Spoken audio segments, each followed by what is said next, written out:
Good day everyone, welcome to my channel. So in this video guys, I will discuss on how to write a program that will ask the user to give two numbers and then it will compute the addition and subtraction using polymorphism in C++ programming language. Before we start, I would like to say thank you so much to all my viewers, silent viewers, and supporters in my channel. Thank you for watching my videos.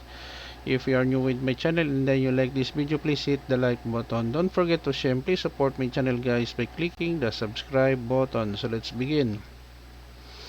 Basically, I'm using code blocks as my IDE. It is free to use, to download.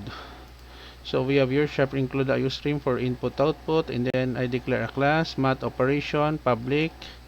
So here we perform virtual in operation. We have passing parameters a and b, return 0, and then we have addition class,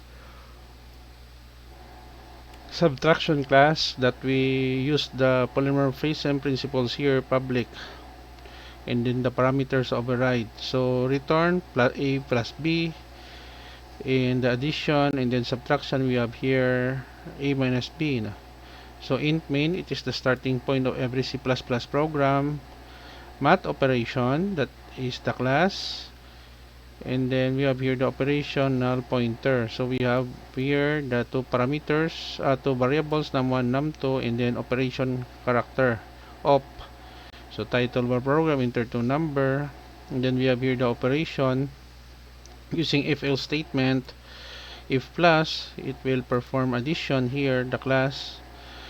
Minus, it will perform subtraction, else invalid operation. And then we perform the operation here, result and a program, delete the operation of our polymorphism. Thank you for using this program. Return 0, return to our operating system. Okay, so let us run the code. Addition and subtraction using polymorphism in C++. Let's say 3 and 4. What operation? Let's say we have plus. So the result is 7 and the program. Thank you for using this program. Another example, let's say we have 10 and 2, subtraction, minus, so the result is 8 and the program. Thank you for using this program.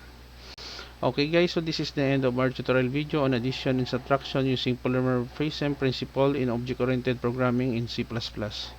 Thank you so much guys for watching. I hope that you have learned something new in this video. If you like this video, please hit the like button. Don't forget to share and please support my channel guys if you're new by clicking the subscribe button. See you in the next video tutorial guys. This is your friend Jake saying bye bye for now.